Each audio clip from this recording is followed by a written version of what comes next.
Creamer Media's Mining Weekly is interviewing Edward Sterck, the Director of Research of the World Platinum Investment Council, which has just published its Platinum Quarterly for the third quarter of 2024. The World Platinum Investment Council is forecasting a third consecutive year of platinum market deficit in 2025. What are the primary factors driving this sustained deficit, and what implications does this have? I think the interesting thing about the deficit for 2025 is that we're just seeing a continuation of broadly the same themes that seem to be fairly embedded at the moment. So ongoing constraints on supply, particularly on mine supply. We do have a bit of a recovery in recycling forecast for next year. That's on improved availability of end-of-life catalytic converters. But we've also got robust demand. So automotive demand, for example, for next year is expected to come in at a little over 3.2 million ounces, which will be an 8-year high. In terms of jewelry demand, we've got a modest 2% increase for next year, but really that's coming after many years of continual declines in jewelry demand. So it looks like the market for platinum jewelry may have reached a bottom, and we're beginning to see some growth come through, possibly as a result of the significant gold price performance and effectively some consumers looking for alternative metals, which would include platinum at a lower price point than gold. Industrial demand, we've got going down a little bit year on year for 2025. That's purely on the timings of capacity additions for new plants, particularly in terms of the glass subsector. And then investment demand, ongoing growth in investment demand for next year. So the overall picture is one where demand is looking robust, but supply is just inadequate to satisfy it. Despite some improvements in recycling, platinum supply remains severely constrained. Could you elaborate on the specific challenges facing platinum mining and recycling and how these are likely to be resolved? Yeah, absolutely. So in terms of mining, it's really a function of the restructuring activities that the miners have taken in response to the fall in the prices of palladium and rhodium. So we've seen around 10,000 jobs exit the industry through this restructuring process. Some shafts have been placed on care and maintenance. There's quite big announcements coming out of North America, for example. And so in effect, the miners are trying to improve the economics of the mines and focusing on costs rather than output. In terms of recycling, it's really just this ongoing shortage of end-of-life vehicles. Yes, we do have a small recovery expected for next year, but we're still remaining well below historical recycling rates. And I would say that I think there's possibly some risks to the outlook in terms of that recovery for next year. If you talk to the recyclers, we're all expecting material to come through at some point in the future, but it's just taking longer to materialize. The recyclers aren't necessarily seeing it flow through in the way that one might expect. And automotive platinum demand is projected to reach an 8-year high in 2025. What factors are contributing to this surge, especially in the context of increasing electric vehicle adoption, and how significant is the substitution for palladium in this scenario? So in terms of the substitution, for 2024, we've got about 750,000 ounces of substitution in our numbers. Looking to next year, we haven't disclosed the substitution number as yet, but it is higher than that. So really the main drivers are ongoing hybridization of the drivetrain. So the residual ICE vehicles are more likely to be hybrid vehicles now. Hybrid vehicles typically have 10 to 15% higher loadings than a conventional ICE vehicle. We've got a bit of an increase in terms of heavy-duty demand for next year as well, which is obviously diesel, and so quite a significant demand pull. And in terms of the absolute numbers, as you mentioned, we are continuing to see electrification of the drivetrain. If we look at 2024, the forecasts from global data, which feed into our numbers, were that the expectations for battery electric vehicles were continually being downgraded. They've got 36% year-on-year growth in battery electric vehicles projected for 2025. I would say that looking at the consumer trends at the moment, where we're seeing ongoing consumer reluctance to adopt full battery electrification, and so higher for longer ICE demand, there are some risks to that outlook in terms of that 36% year-on-year growth. But as things stand at the moment, that's what's in our numbers. So we do have about a 1 million unit lower outlook for light duty internal combustion engine vehicles, whether hybrid or pure ICE. for 2025. So really the platinum demand is being driven by that hybridization, by the increase in heavy-duty vehicle demand, and then also by substitution. And the jewelry sector is showing steady growth, particularly with a surge in Indian fabrication. What are the drivers behind the increased demand in India? And how do you see global consumer preferences influencing platinum jewelry demand in other key markets? So I think in India, you've got a couple of different factors at play. So firstly, there's fabrication for export.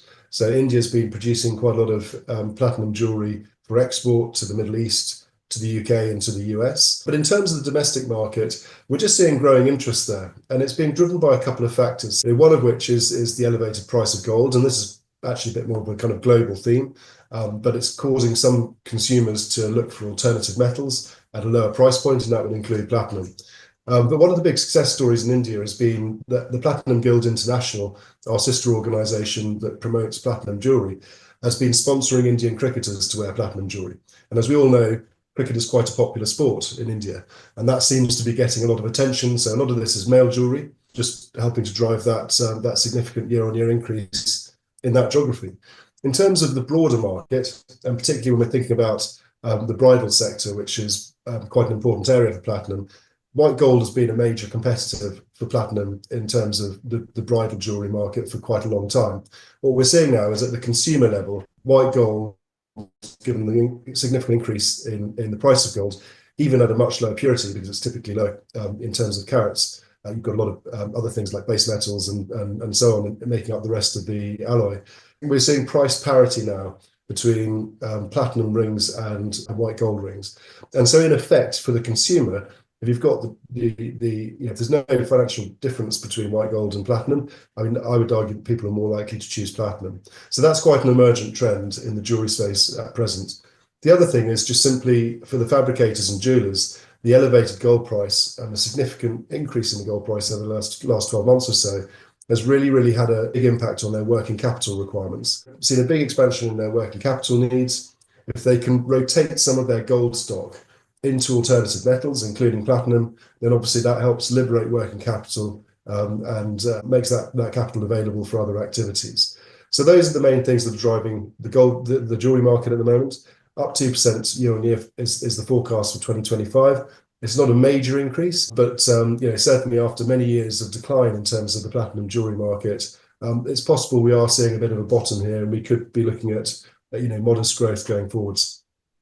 And getting on to industrial demand for platinum, this is expected to decline by 9% in 2025 as capacity expansions taper off. Can you discuss the reasons behind this projected decline and identify which industrial sectors are most impacted? So as you know, for industrial demand, for most industrial activities, it's not necessarily platinum consumption that drives the demand outlook, but it's more the timing of capacity additions. So this is when new plants are being commissioned in, say, the petroleum or chemicals or glass sector. And that's where platinum is not actually being consumed in the industrial process, but is being used either as a catalyst to accelerate chemical reactions, or in the case of the glass industry, it's being used as a lining for the furnaces where they melt this glass and for the bushings where they draw the glass fibre through. A lot of it depends just purely on the timing of when new projects are being constructed.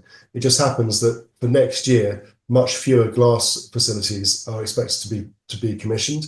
And so that's really what's driving the 9% year-on-year decline in industrial demand.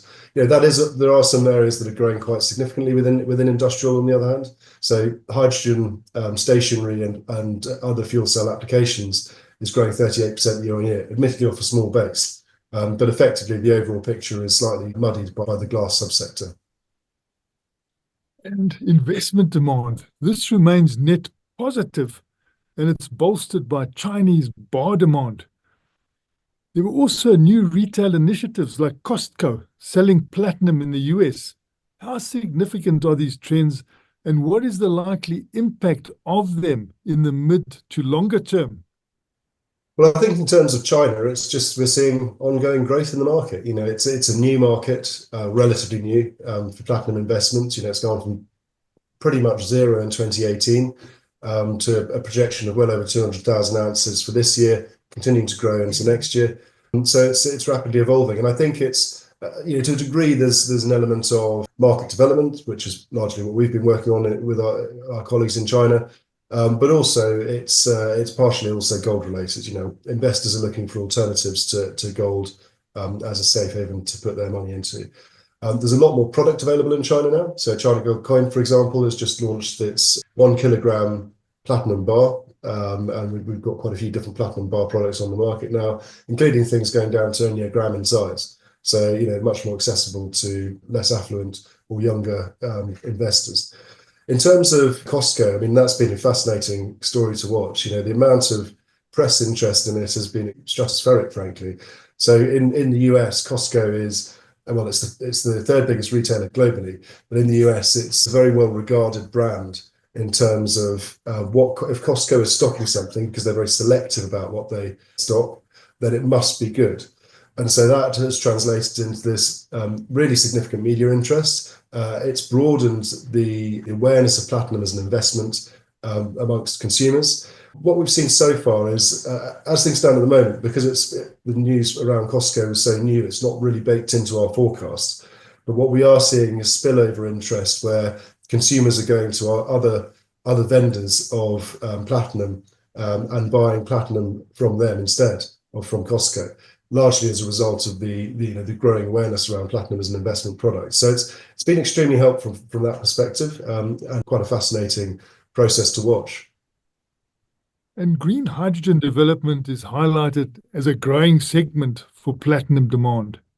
How is platinum's role in the hydrogen economy influencing its demand outlook, and what potential does this sector hold for the future of the platinum market? So platinum has a couple of different roles within the hydrogen industry. So firstly, it's used as a catalyst in the electrolyzers for producing green hydrogen through the electrolysis of water, obviously powered by a renewable power source. It's also used in the fuel cells that can take that hydrogen as an energy carrier, recombine it with atmospheric oxygen, and that generates electricity. And the only byproduct from that is water.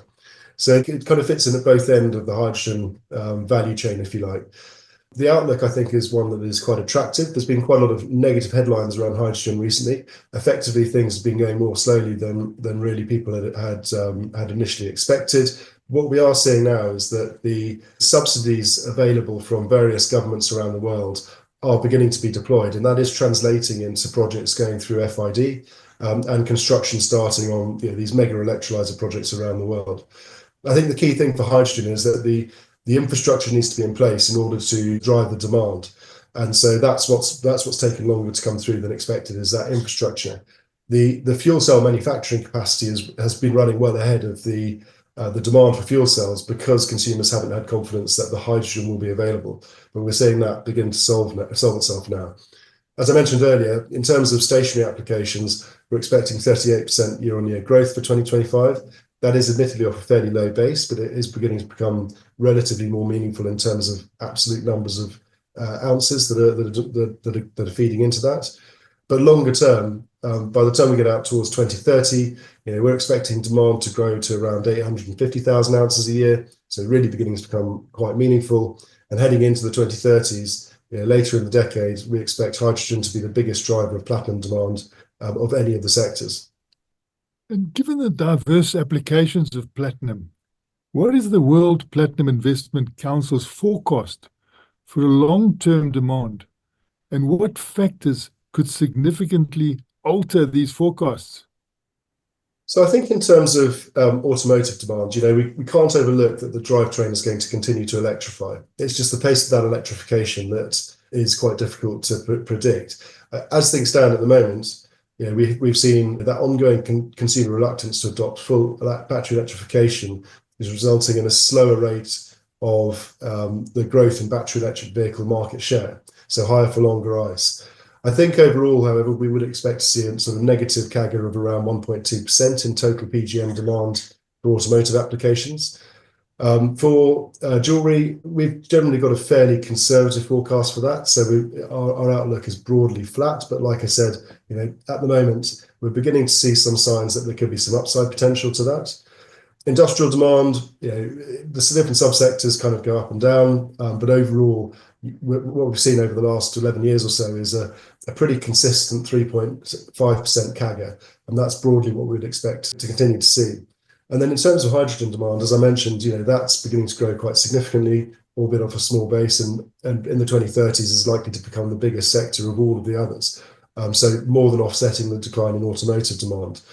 Investment demand is obviously the last area to focus on from a demand profile perspective, and that's just much harder to forecast. I mean, I think the physical bar and coin demand will likely continue to grow.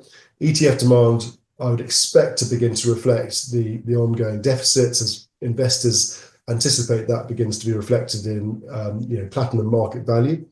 But at some point, given we've got ongoing shortages of platinum for the foreseeable future, ETFs may become a source of supply, albeit just at much higher prices than we see today. So I think the outlook from a demand perspective is pretty robust. The question really is whether supply will be adequate to meet it. That was Creamer Media's Mining Weekly, speaking to Edward Sterck, the Director of Research of the World Platinum Investment Council, which has just published its Platinum Quarterly for the third quarter of 2024.